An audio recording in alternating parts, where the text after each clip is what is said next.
Memang sebagai orang klaim, itu kita itu adalah sebagai penjaga gawang. Mas Ivan main bola kan? Main bola. Nah, klaim analis itu adalah pertahanan terakhir dari perusahaan dalam konteks ini reasuransi seperti itu kan.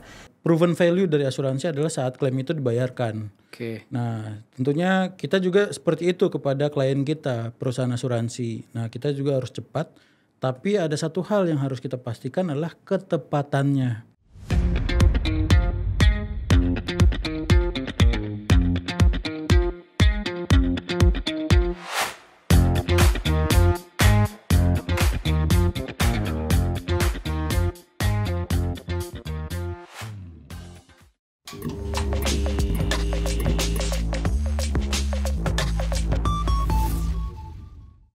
Halo teman-teman, kembali lagi di Rain Podcast, podcastnya Indonesia Re.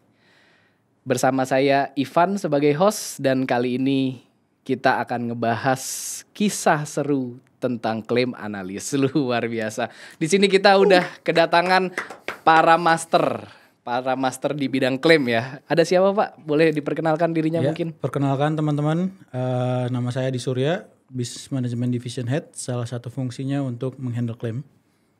Oke, kalau Mas yang satu ini? Perkenalkan saya Hendy, saat ini saya sebagai underwriter, namun sebelumnya saya juga lama menangani klaim di RU ini, Mas. Ada pengalaman di klaim juga berarti ya? Banyak banget. Luar biasa. Gimana sehat? Alhamdulillah. Pak Bro dan Mas Bro. Alhamdulillah. Aman ya? Sehat. Kita harus persiapkan diri untuk puasa kan. Betul. Kita bisa nggak nih jelasin apa sih peran klaim analis di industri reasuransi?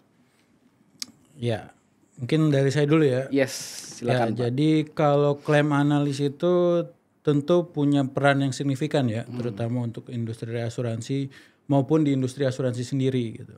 Jadi kalau istilahnya pada saat awal kita menjual komitmen kita gitu bahwa suatu kontrak kalau kita akan mengcover suatu risiko, pembuktiannya itu kelihatan. Oke.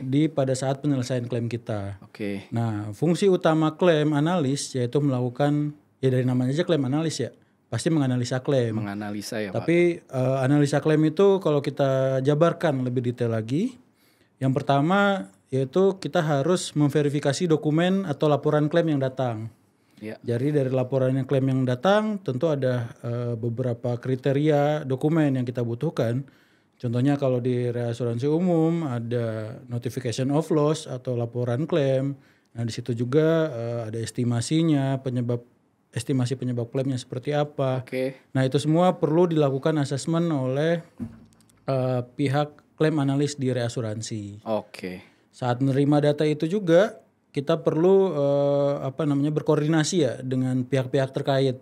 Kalau di reasuransi umum sendiri pihak terkaitnya cukup banyak ya. Jadi kita ada forensic investigator, ada loss adjuster, terus ada konsultan juga, surveyor gitu yang akan melakukan asesmen klaim secara proper. Nah, itu memang banyaklah peran-peran dari klaim analis ini yang berhubungan dengan berbagai pihak.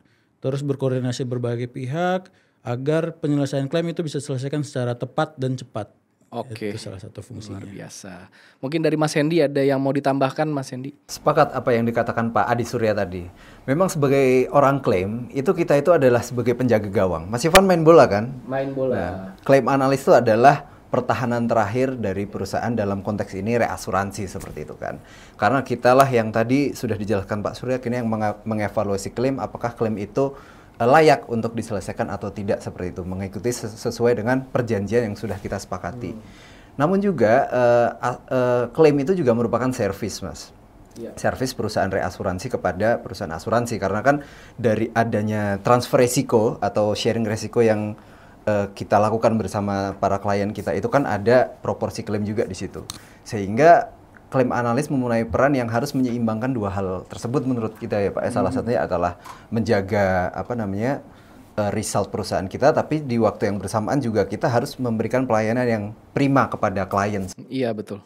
Karena sebenarnya produk reasuransi, produk kita itu sebenarnya kan klaimnya itu betul, ya Mas Hendy ya Pak Adi ya. Betul. ya yang bisa kita berikan ke klien kita yaitu klaim Yes. itu, pembayaran klaim. Betul. Walaupun ada servis-servis lain, Ya. tapi yang paling penting itu kan pembayaran klaimnya ya. Betul. Setuju. Tuh. Nah, terus kan kita ini kan di reas ya, di reinsurance. Menurut Pak Adi dan Mas Hendy, ini kira-kira ada nggak sih perbedaan fungsi klaim analis di reasuransi dan di asuransi, perusahaan asuransi? Seperti itu. Iya. Kebetulan ya saya punya background juga pengalaman di perusahaan asuransinya langsung ya. Oke. Jadi ada plus minus sih. Ada beberapa perbedaan yang positif di perusahaan asuransi, tapi ada kelebihan juga di perusahaan asuransi. Pertama, kalau dari perusahaan asuransi mereka lebih memahami data-data di lapangan lah sebenarnya. Tapi salah satu minusnya sendiri ya kadang-kadang berhadapan dengan pihak tertanggung yang tidak memahami bagaimana sih asuransi atau bagaimana klaim asuransi itu bekerja. Itu bisa konflik tuh Pak ya. Bahkan berdasarkan pengalaman teman-teman di cabang dulu ya banyak orang-orang awam gitu ya yang kalau klaimnya bertanya atau klaimnya lama tiba-tiba klaim ditolak parang bertindak gitu kan. Ada waktu itu cerita yang katanya kantor cabang di perusahaan Bapak sebelumnya tuh didatengin. Iya betul. Iya. Ya itu mungkin salah satu minusnya gitu kan. Iya. Tapi ya kalau di reasuransi umum mungkin kita lebih ribet secara teknikal ya kalau kita secara reasuransinya. Salah satu yang membuat lebih ribet di reasuransi adalah kita dapat akumulasi dari berbagai macam gitu ya.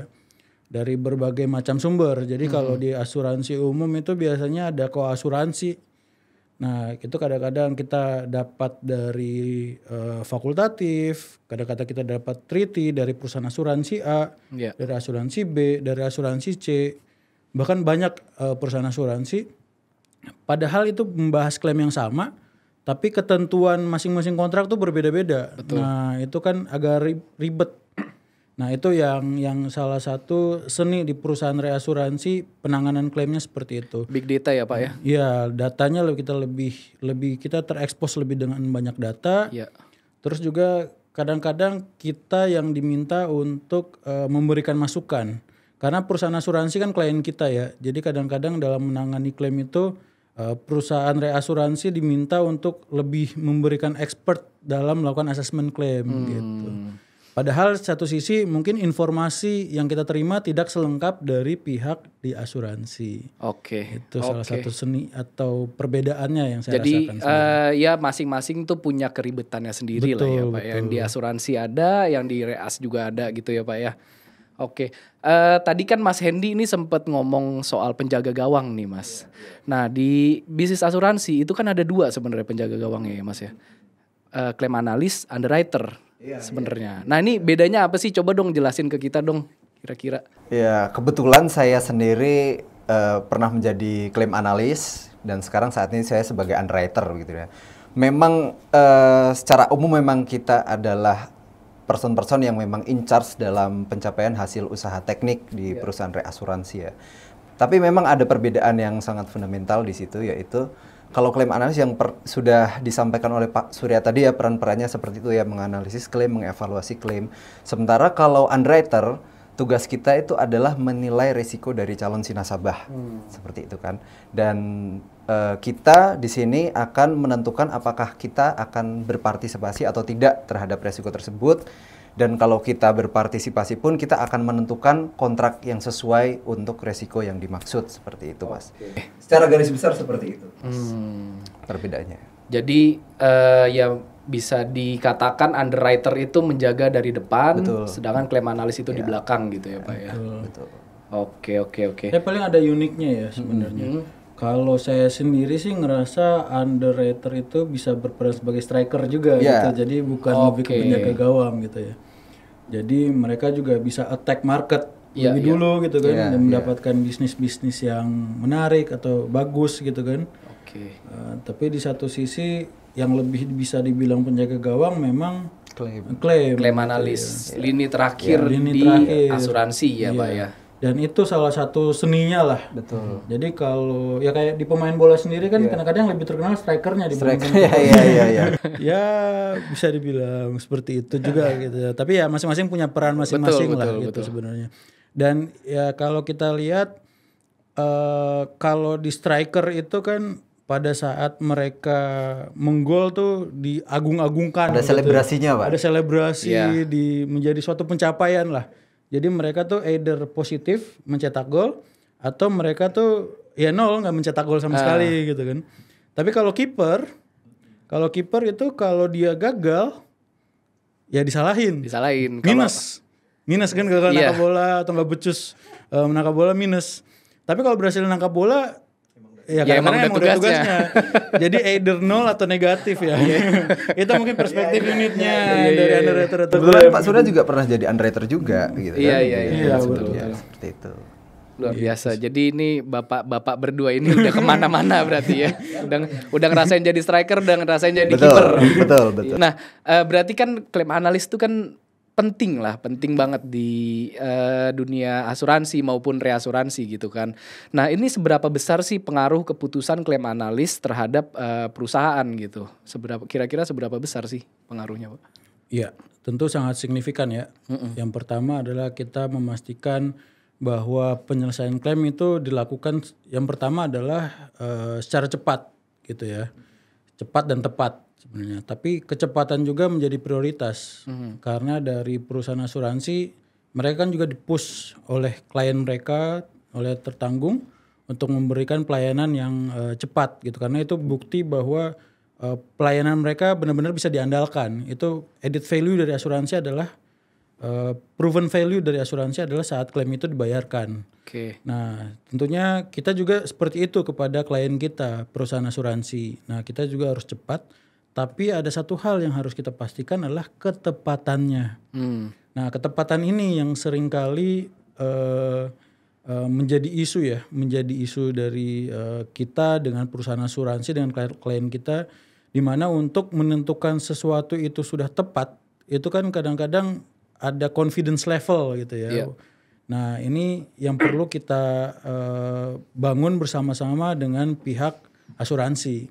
Dan kadang-kadang kan namanya asuransi dan reasuransi itu ada istilah di teori asuransi itu namanya privity of contract. Jadi perjanjian antara asuransi dengan tertanggung itu merupakan perjanjian terpisah dengan reasuransi dengan perusahaan asuransi atau dengan seeding company-nya. Itu kan perjanjian terpisah. Kadang-kadang ada term and condition yang berbeda satu sama lain. Mungkin pada saat dia berkontrak dengan tertanggung tidak ada pengecualian tertentu gitu kan, misalnya bisnis internasional kita cover. Tapi saat asuransi dengan perusahaan reasuransi ada pengecualian gitu. Misalnya kita hanya mengcover bisnis di Indonesia. Bisnis internasional tidak kita cover. Nah, kadang-kadang ada beberapa hal-hal semacam itu yang perlu kita klarifikasi kembali agar semua penyelesaian itu sesuai dengan kontrak yang ada. Nah, tentu ada beberapa perspektif. Jadi mungkin aja ada dokumen yang sebelumnya di pihak asuransi tidak ditanyakan ke tertanggungnya. Tapi ada karena perbedaan kontrak itu yang mengakibatkan kita harus meminta tambahan dokumen kepada pihak asuransi. Nah, itu salah satu beberapa critical point lah yang menjadi concern di claim analis di perusahaan reasuransi. Oke. Ya memang kadang pengcoveran pun juga berbeda ya Pak ya. Betul. Antara asuransi dengan reasuransi, kayak contohnya di life gitu ya Pak. Di life insurance itu kan mereka tuh mengcover investasi juga, sedangkan reas tidak mengcover investasi seperti itu. Betul. Jadi ya memang harus kita tahulah kontraknya tuh seperti apa gitu ya Pak ya. Nah kita next ya, gimana sih cara, ini mungkin ke Mas Hendy nih ya yang selaku klaim analis gitu ya, lama di klaim analis. Gimana sih cara memverifikasi klaim yang datang dari perusahaan asuransi, Mas Hendy? Ya, kalau ngomongin cara penanganan, kita memang semuanya sudah diatur dalam SOP dan guidelines ya. Cuman saya terangkan secara sederhana saja Mas ya. Biasanya kita mendapatkan apa itu yang tadi Pak Surya sampaikan seperti loss notifikasi, kemudian preliminary loss advice, dan yang terakhir itu adalah definite loss advice. Itu yaitu berupa tagihan dari seeding company seperti itu. Jadi ya mungkin ini sharing infonya nggak apa-apa ya, knowledge ya. Jadi kalau di claim itu klaim yang diajukan tuh biasanya depannya tuh ada namanya PLA ya Pak ya, Preliminary Loss Advice. Nah itu klaim itu tidak langsung kita settle seperti itu Pak. Jadi klaim itu adalah klaim yang sudah mendapatkan penilaian dari adjuster dan forensik, dilaporkan ke kita untuk dimasukkan ke dalam cadangan seperti itu ya. Dan itu sangat krusial. Karena itu kan juga menyangkut dengan banyak hal teknis Pak ya tentang pencatatan PLA itu. Jadi mungkin untuk teman-teman atau apa kalau misalnya ada klaim mungkin agak lebih baiknya bisa disampaikan PLA-nya itu secara tertib lah seperti itu ya Pak ya. Supaya nanti ketika sudah terbit DLA itu tinggal proses karena semua proses di PLA sudah dilalui.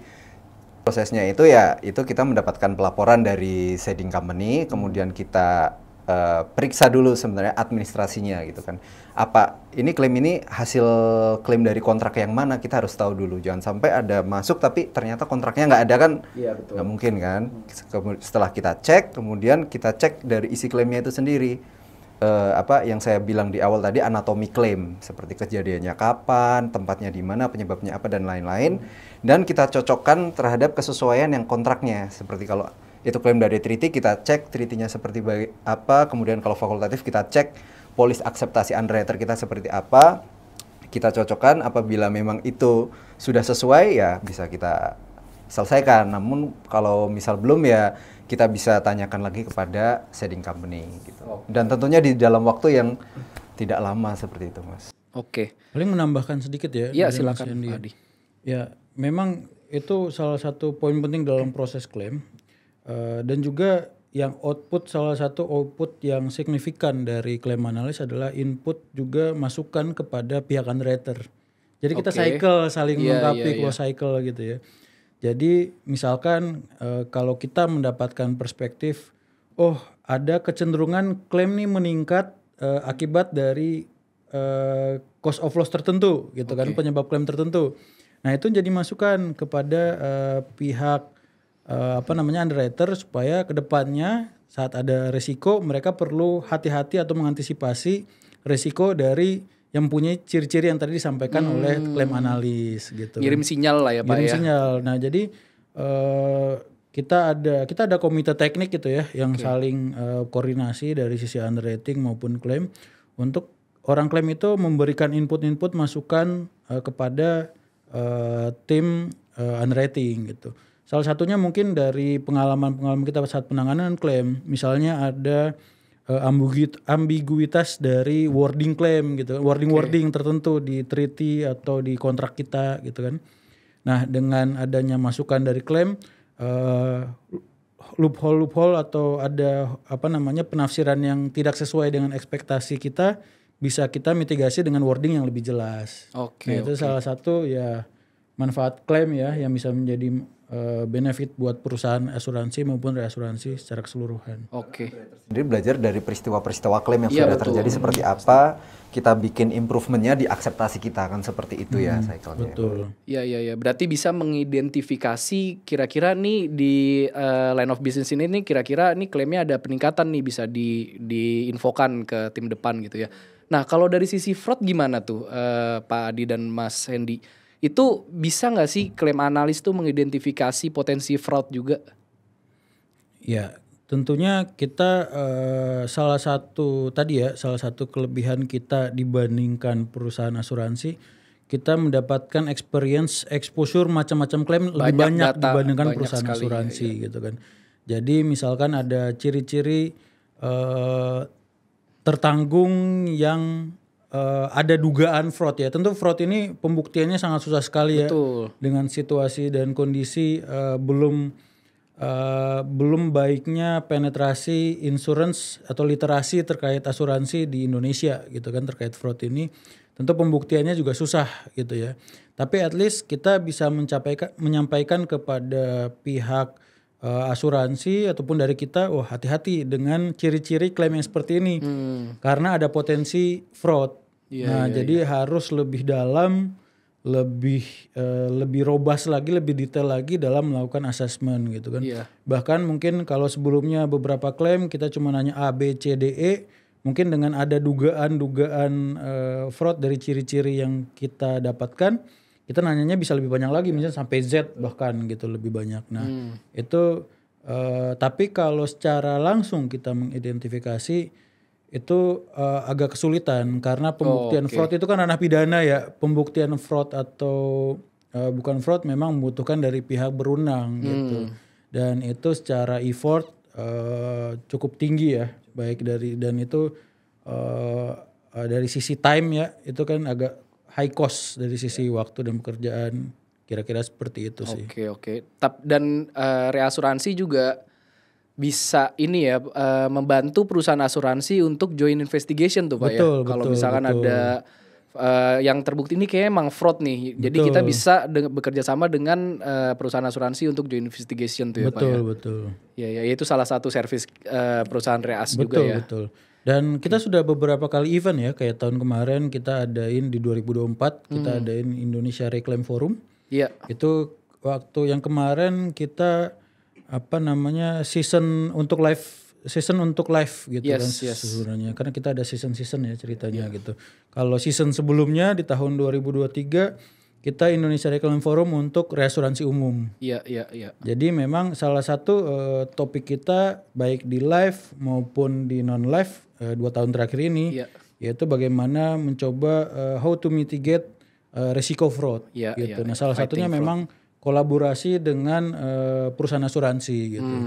Ya mungkin kalau jokesnya ya, kalau dengan perusahaan asuransi itu antar underwriter kan punya persaingan ya, karena merebut bisnis gitu kan sebenarnya. Tapi kalau di antara klaim seharusnya bisa kerjasama, karena saling jagain bareng-bareng. Jagain bareng-bareng gitu. Jadi seharusnya memang orang klaim sih seharusnya lebih gampang menjalin silaturahmi dengan sesama klaim. Karena gitu. satu pertanggungan bisa kemana-mana gitu kan Pak. Betul. Kayak di live sendiri kan, kadang-kadang kolaborasi antara klaim analis di live reinsurance tuh kompak gitu kan, bahkan dibandingkan sisi lainnya gitu. Mungkin kalau marketing atau agen kan saling kompetisi satu sama lain gitu ya. Iya. Betul. Nah, kan tadi kita udah ya bisa mengidentifikasi fraud walaupun itu sulit gitu ya, mengidentifikasi lah. Nah, kira-kira dari sisi klaim analis tuh tantangan terbesarnya apa sih, Mas Hendy dan Pak Adi? Ya, seperti yang disampaikan Pak Surya tadi, kalau dari sisi yang operasional ya Pak ya, kan ada privity of contract. Jadi ada namanya bahwa kontrak reasuransi ke asuransi itu beda dengan kontrak asuransi ketertanggung seperti itu kan. Which is di asuransi itu nggak ada namanya treaty Pak ya. Sementara di reas itu bisnisnya itu adalah bisnis treaty.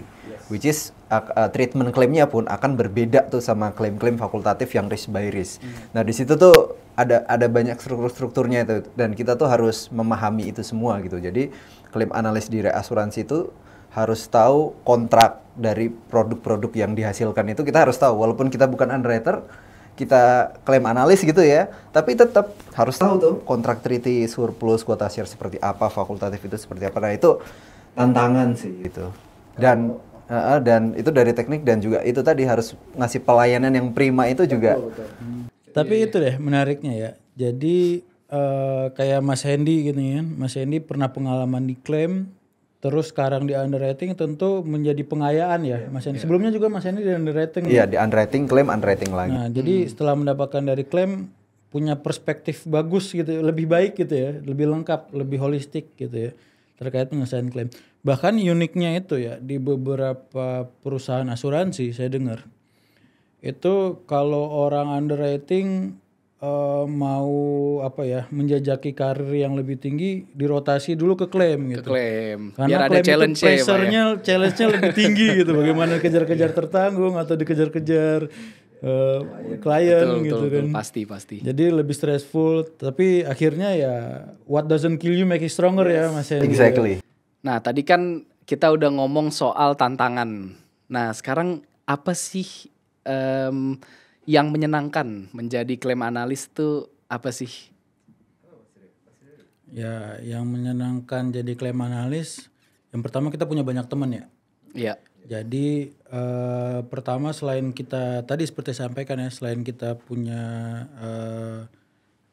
bangun networking atau punya klien dengan klien kita perusahaan asuransi, Tapi kan kita juga dalam proses itu kita harus berkomunikasi dengan pihak loss adjuster, surveyor, ada investigator, terus juga ada forensik. Ada forensik juga ada macam-macam, ada yang technical forensik, ada forensik accounting gitu kan. Jadi secara akuntansinya gitu kan. Nah, jadi banyak teman tentunya banyak ilmu gitu kan. Jadi kita banyak dapat sharing-sharing dari teman-teman yang lain gitu kan. Nah, itu salah satu ya value added ya dari sebagai orang klaim yang mungkin gak gampang diperoleh oleh teman-teman di fungsi lain. Departemen salah lain, satunya, betul. Karena ya tadi yang kata Pak Surya bilang klaim itu ya jagain bareng-bareng gitu ya Pak ya. Betul, Jadi betul. antara klaim analis di perusahaan satu dan lainnya itu jadi temen lah ya gitu Betul ya. sekali. Iya. Oh, Mungkin dari Mas Hendy gimana Mas Hendy? Sebenarnya sama sih Pak. Relation itu diklaim, saya banyak dapat temen tuh diklaim. Kemudian juga ilmu juga karena kan ke adjuster, ke forensik. Terus kita tuh baca ada namanya adjuster report ya. Di situ lengkap tuh Mas, dari teknikalnya seperti apa segala macam, dan saya kan bisa baca adjuster report sehari belasan kali mungkin atau puluhan gitu kan. Jadi sekarang ngelihat risiko udah tahu pattern-patternnya seperti itu, dan bisa saya bawa ke underwriting untuk supaya saya bisa mengunderwrite lebih baik. Ya itu sih paling. Oke.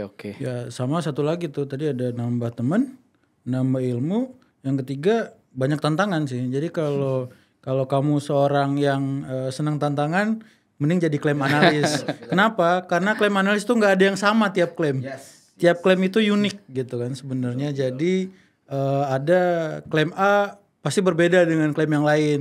Ya, mungkin kalau di underwriting kadang-kadang kita ada renewal gitu ya Mas Hendy ya. Nah mungkin agak-agak mirip-mirip lah situasinya gitu kondisinya. Tapi kalau dengan klaim, setiap klaim yang kamu hadapin tuh pasti beda terus gitu sih. Berarti ini pesan juga nih ya, kira-kira kalau misalkan teman-teman di luar sana pengen jadi klaim analis. Jadi skillnya tuh salah satu ini ya Pak ya, harus kuat pressure gitu ya Pak ya. Tahan banting. Selain kuat pressure mungkin ada lagi nggak skill-skill yang bisa kita share ke teman-teman di luar sana? Yang pertama adalah negotiation skill ya. Oke. Jadi salah satu skill yang saya rasa jauh lebih sulit berdasarkan pengalaman saya di underwriting. Kalau di underwriting kan kalau kita negosiasi itu sesuatu hal yang belum terjadi dan sesuatu yang belum belum ada impactnya langsung berasa gitu kan. Tapi kalau klaim kadang-kadang kan kita menghadapi orang-orang yang sedang under pressure. Ya. Tentunya saat komunikasi dengan mereka kita perlu hati-hati gitu ya. Jangan terlalu to the point. Jangan terlalu janji-janji palsu gitu, memberikan PHP lah istilahnya sekarang gitu ya. Tapi kita harus tepat menyampaikannya tapi tanpa menimbulkan permasalahan lain gitu. Jadi memang negotiation skillnya perlu tingkatkan. Makanya lihat Mas Hendy ini kan sebenarnya. Apalagi kalau negotiation skill sama ini ya, sama ladies gitu Mas Hendy. Nggak ada yang lawan lah Mas Hendy. Betul. Karena cukup sulit ya kalau di underwriter nih Pak. Kita kan grab bisnisnya. Itu belum terjadi, itu perjanjian itu belum terjadi, dan kita punya bandwidth maksudnya guideline yang sifatnya adalah kebijakan bisnis gitu kan. Kita bisa negosiasi. Tapi kalau diklaim, ya kalau nggak ditolak, ya diterima klaim itu kan. Nggak bisa, ya udah saya terima klaimnya tapi, atau saya tolak tapi, itu nggak ada. Kalau di underwriting bisa, ya udah saya ambil sekian persen tapi RI-com-nya segini ya. Itu bisa lebih loose. Tapi kalau diklaim, gimana kita bisa bernegosiasi, tapi itu sebenarnya fix, tapi kita buat part itu harus bisa understand ya, saling understanding gitu. Kondisinya seperti ini loh Pak, gitu. Kita kan sama-sama tahu seperti ini. Nah itu harus dimiliki seorang klaim analis itu. Nah itu. Terus empati juga sih sebenarnya. Nah itu yang penting empati juga. Skill. Jadi yang pertama kita juga harus tahu kondisi klien kita seperti apa ya saat mereka tolak. Wah karirnya mungkin di ujung tanduk juga gitu ya sebenarnya. Tapi ya, bagaimanapun kita punya point of view yang berbeda gitu kan, sudut pandang. Kalau saya kan nggak mungkin melakukan sesuatu pembayaran klaim yang sebenarnya tidak sesuai dengan kontrak gitu kan. Tapi satu sisi saya juga memahami dia kalau ternyata dia sampai tidak mendapatkan recovery atau apa, wah pasti kredensialnya atau nama baik dari klien kita ini bakal bisa terpengaruh lah ya, Pak, terpengaruh ya. gitu ya sebenarnya. Nah, jadi salah satu skill empati itu ya mungkin kita jelasin posisi kita paham posisi dia seperti apa, tapi kita juga bangun kesadaran dia kondisi kita juga seperti ini gitu ya. Nah, mungkin kita bisa membangun memberikan servis lagi, kita bilang, tapi untuk klaim yang lain kita akan bantu untuk percepatannya. Iya.